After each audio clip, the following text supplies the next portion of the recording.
Good afternoon, everybody.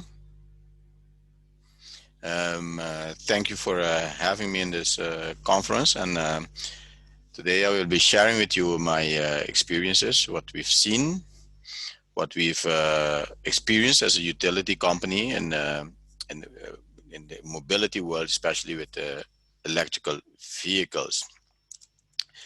Um, as you might see, just a minute.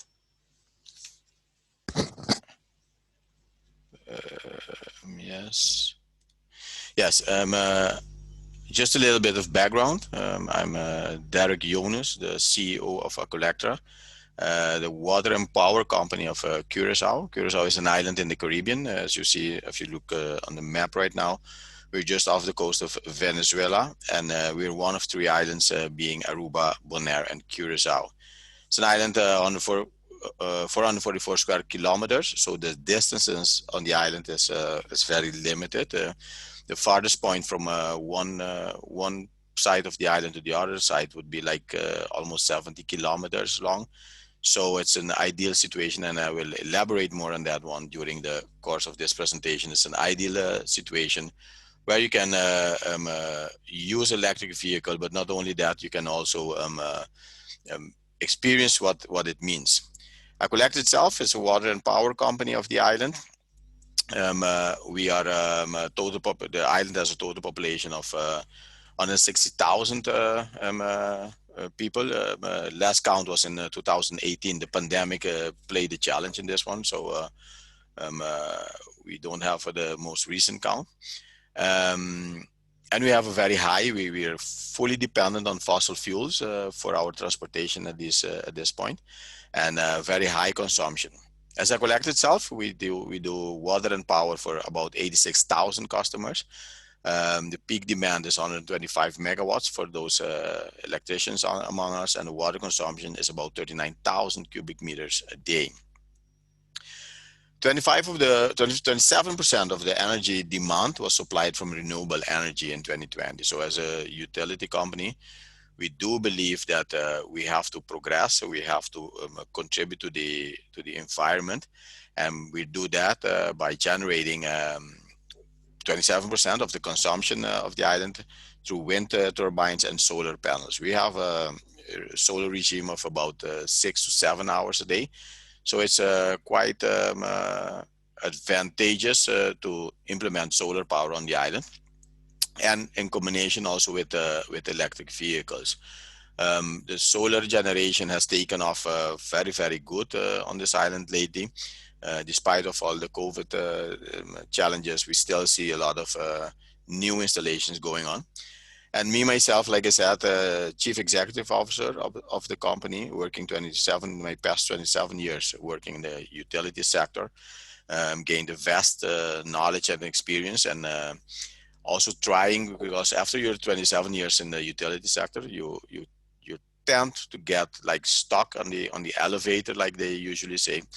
But in this case, we just try to keep innovating and keep things going in a modern way. That's why also there's participation in this conference, sharing our knowledge, sharing what we achieved as a utility company with electric vehicles is very much important for me and for us as a utility company. Let me start off just backtrack a little bit actually.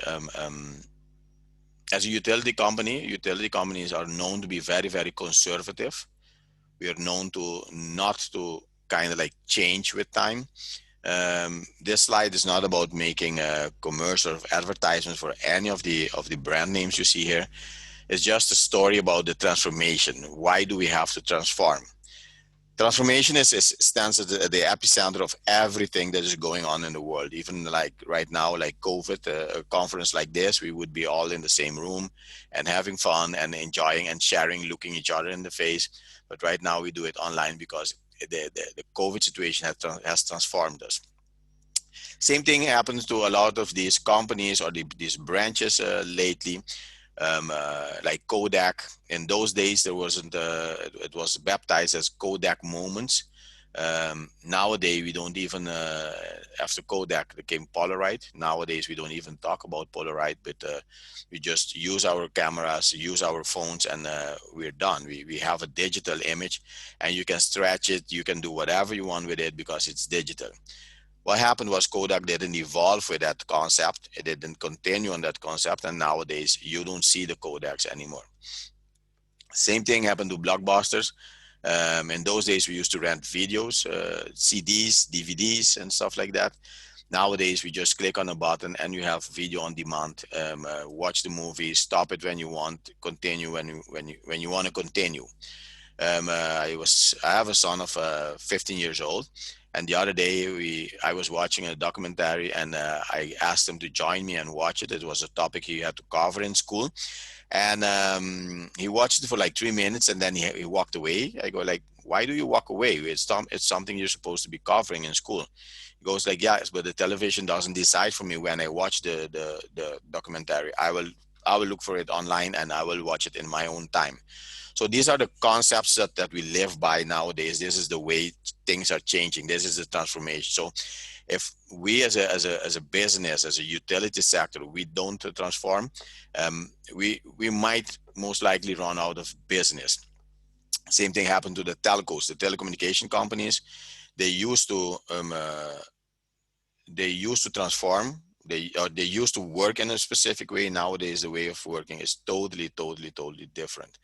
So these instances, this part of history has driven the utility sector, and especially us at Aqualectra, to rethink our business model. Now, when we start rethinking our business model, we start asking ourselves, okay, what is changing in our environment? Like I said, renewables and distributed energy resources, that's something that is changing very fast. If like 10 years ago, a solar panel would cost a lot of money, nowadays it's almost a dime a dozen. You see like solar power plants, renewable power plants are going very cheap because they are the new normal. It's becoming the new normal.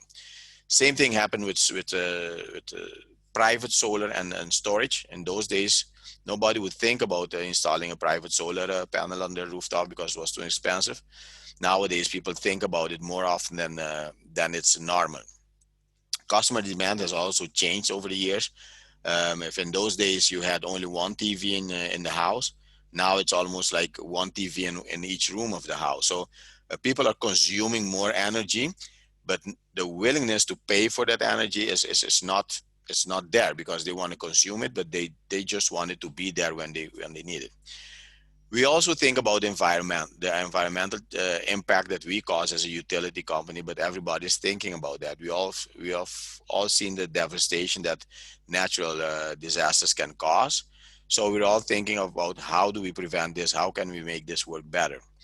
Um, that's why also we have to rethink how we generate power and in that case, but also political and regulatory regimes.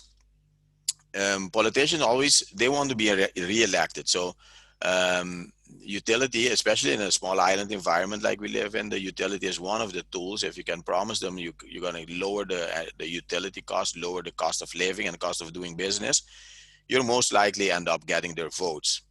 And last but not least, something that lately, the last couple of years, is really revolutionizing our sector is the e-mobility and the electrical vehicles, actually. I call it e-mobility and electrical vehicles, but it's broader than that. We've seen in our sector, for instance, the cherry pickers. We've seen in New York cherry pickers, electric vehicles, electric trucks, cherry pickers on there, working for the utility company. So all of these is causing us to they are the driver for us to change in our sector, to rethink what we do, to reposition ourselves in the market. What is transforming the mobility sector? In the past years, a lot of things have happened in this sector.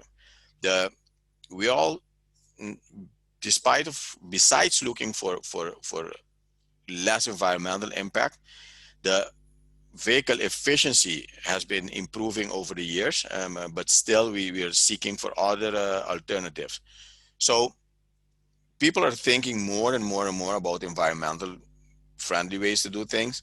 So we avoid using, consuming fossil fuels and so on, and that has impacted the e-mobility, the electrical vehicle market, the electrical truck and so on has impacted it a lot. What also has a great impact on that same market is the fact that the battery technology has improved over the last 5 years very, very much. Not only for the vehicles, but also in the utility sector. You're getting more and more and more utility scale battery solutions, which is helping us. And I'm saying battery, but actually I should say storage solution, which is helping us address the environmental problem. Um, so the e-vehicles, the models also are becoming much and much, much more attractive. You're getting other brands of vehicles stepping into that world, brands that 5 years ago wouldn't think about that. They are announcing now more and more and more that they're going to become only e-vehicle supplier in the next 10 to 15 years. So the not only the utility sector is transforming, but also the mobility sector is transforming. So we're all facing a lot of changes in our in all the what we do on a daily basis. So that is a good reason why we have to change. What happened at Aqualectra actually? We are seeing a very, very tremendous untapped opportunity for the electric vehicles. What you see here is part of our electric vehicle fleet. We're, like I said, we're on a small island, 444 square kilometers. So promoting an electric vehicle is a challenge. People are very conservative. That's why we took some pretty standard models. And as a utility company, you're not supposed to be very extravagant, very luxurious. But we took some pretty standard models available on the island and wrapped them up, made them really visible. And the green color and then mixed with the yellow indicates the sun that we use for charging these, and also the green for the green color of the cars, the being green itself. Just to give you an idea of how this evolution came along.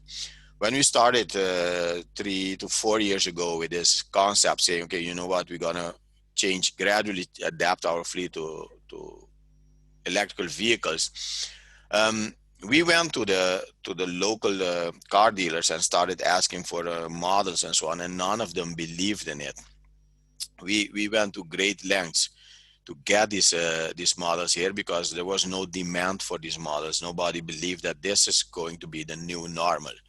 So we we went out on our own, went on the international market and got these cars with the vehicle guarantee that they come. We got these electric vehicles for ourselves, and we started using them. We started applying them. Um, that was like 3 4 years ago. Nowadays, all of these brands, they have a standard in their showroom. Locally, they have standard in an electric vehicle, and they're even promoting it.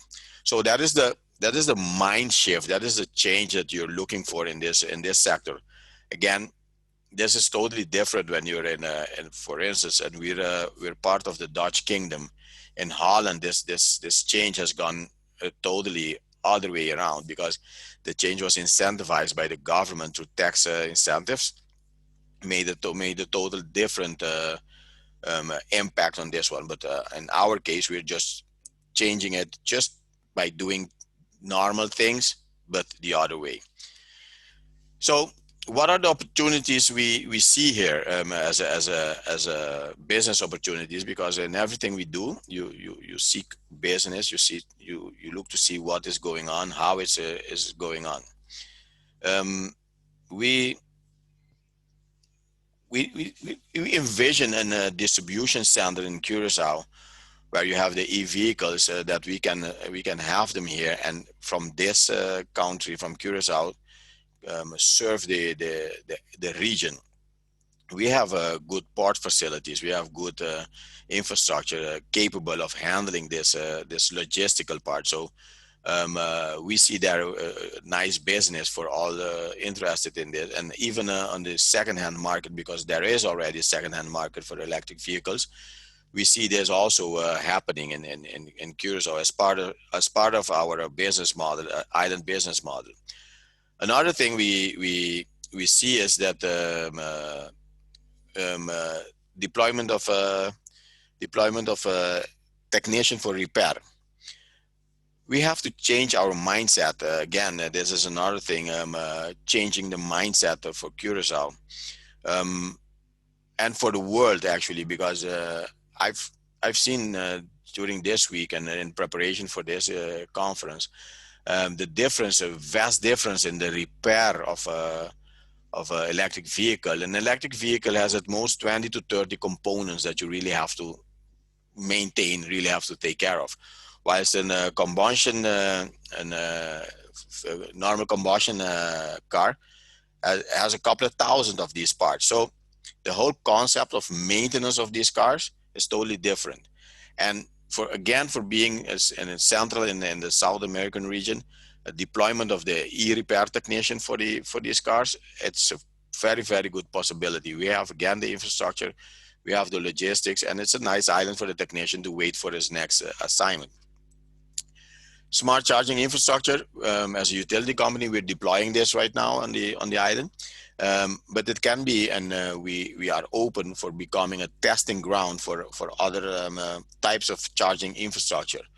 The payment systems connected to these charging infrastructure.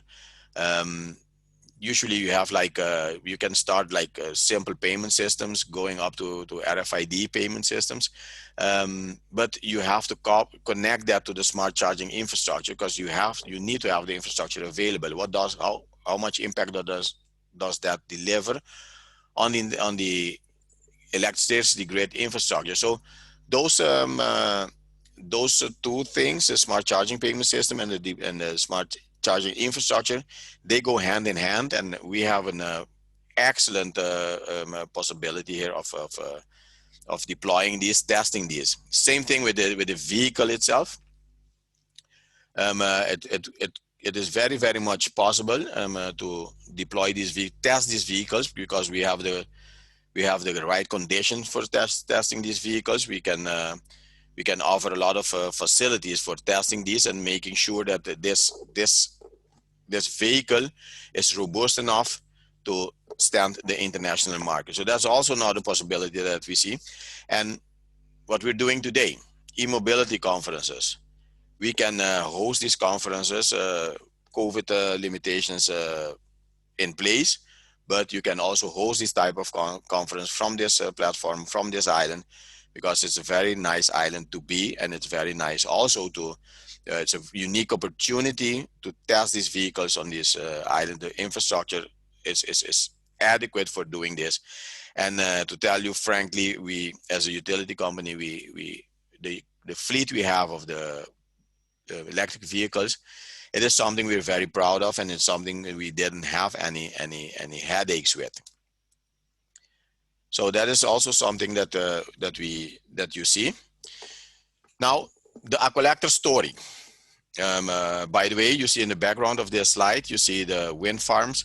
That is part of the generation, the utility generation. But what is our story actually with these cars? Just so you know. Just so you get some KPIs on this business. The average mileage we are getting right now is 0.22 kilowatt hours per kilometers. So that is, if you put it in equivalence, it's 0.095 liters per kilometer, which is a very good rate. This ratio, we got it also from the experience, so it's measured. We keep track of the usage of the cars since we started this deployment 3 to 4 years ago. And it's safe to say that we didn't have any mechanical maintenance, zero downtime for mechanical maintenance over the past years. There was one car involved in an accident, but besides that, There was actually no time that the car had to spend in garage for maintenance and stuff like that. The downtime due to actually not charging, which is usually on the international standards about 20 years, 20 hours a year per electric vehicles. We measured about 5 hours a year, and with our fleet, this is directly due to the distances that we cover. We use these cars as a utility company. You use these cars all over the place. You go back and forth with these cars, but even though using them as a normal car, let me put it this way, we have only experienced like 5 hours downtime due to lack of charging. And the breakdown itself, like it's coming back also to the maintenance, the breakdown itself, 0 hours a year over the past years. So these are, and I mean, it's not about the brand, the cars we're using. It's about because we're using two different brands. It's about the KPIs, the results of the experiment we're doing with these cars to try to prove to our community in Curacao, but also to the world, that besides the car being electric vehicles being a very, very, very, very viable alternative, Curacao is also a very, very good scenario for using these cars. So it's a win-win situation in every case. Just get some figures. And this is again, we've compared the Hyundai, which is one of our cars we use in our fleets. Like I said, 0.09, the conventional 0.09 liter per kilometers. The Ionic is doing 0.198 kilowatt hours per kilometer. If we compare that over a ride of 19,000 kilometers, both cars, with our fuel price, by the way, for the international guest, our local currency relates to the dollar. So 180. So for each 180 ANGs, you would get $1. So the numbers you see here, for instance, the savings we are getting on this one, let me just calculate it immediately. 1280 divided by 1.8. So only on fuel, just comparison and our usage with the Hyundai Elantra, which is a very economic car, on fuel against the local cost we pay for fuel. And mind you that fuel is important. Is important, so we have to pay a lot of the shipping costs. It's very much expensive than anywhere else in the world. That causes also the electricity to be much more expensive, because we also depend on fossil fuel, mostly on fossil fuel, 73% on fossil fuel to get it. But we're talking about the $715 saving per year, annual saving per year, on only on fuel consumption. This business case, we didn't take along the maintenance cost for the car. Mind you that if you the Hyundai Elantra at 19,000 kilometers, you would have done like 4 service oil change, oil filter change, fuel filter change, and stuff like that. So those costs are not even accounted for in the $715 I just mentioned. It's about, this is only purely fuel. So if you take other aspects in consideration, and you compare at the high cost that we have electricity on the island, I definitely can guarantee you that the usage of electric vehicle is very, very much convenient, very much more convenient, very much more usable, applicable to all situations. If we at the utility company that drive a lot of on a monthly basis, we do about 400 to 500 kilometers on a monthly basis, minimally for these cars, for maintenance runs, customer visit, inspections and stuff like that. Mind you that this is a very, very economical car. It would even be more economical if you for private use and for other type of business use. So conclusion on this business case is it's a very positive business case, and it's usable, it's reproducible anytime and at any place in the world. Just facilitating e-mobility, I would say to you all listening to this and joining this webinar today, this conference today, just think about it. I think the future, and you see this picture is about the future. E-mobility is not only electric vehicle like you see in this picture, but it's also electric bicycles, which we also have on the island. Tourists come in and they enjoy the ride on the electrical bicycle. It is the charging station. It is in our sector. It is about the trucking, the heavy equipment that you use, and that is I call those gas guzzlers. It's about getting those, making them electrical, and making sure that that you contribute not only to the environment, but you contribute to your own pocket. So I would say just think about it. Curacao is the island of mobility, and I would say Bombini and Curacao, and wherever you can and whenever you can, just visit us. If you need any more information on this, on our experiences and our knowledge with the electric vehicles and the charging stations, what have we achieved so far? How do we look at it? How did we achieve what we have achieved? Just feel free to contact us via email, our website, and our LinkedIn. I'm on LinkedIn, I'm on Instagram, so you will find me anywhere to just to convey the message and also share the experience that we've had in Curacao. I want to thank you very much for your time in this and listening and enjoying the presentation. Hope you enjoyed it. Hope it is helpful for you in decision making for the next round you buy a car, or you decide to change your car fleet to an electric vehicle. Thank you very much. I really want to thank you for being with us and to of course representing our utility company, but also representing Curacao. So that is an honor for us, and very interesting. A few things that you mentioned that are very important to understand the role of the utility company, but also some of the challenges that, of course, the utility company need to deal with, just like any other companies that some made it, some did not make it. So yeah, very good. Thank you very much. And I'm sure that we will have a chance to see each other soon again. Thank you very much. And it's a pleasure. It's been a pleasure. Thank you.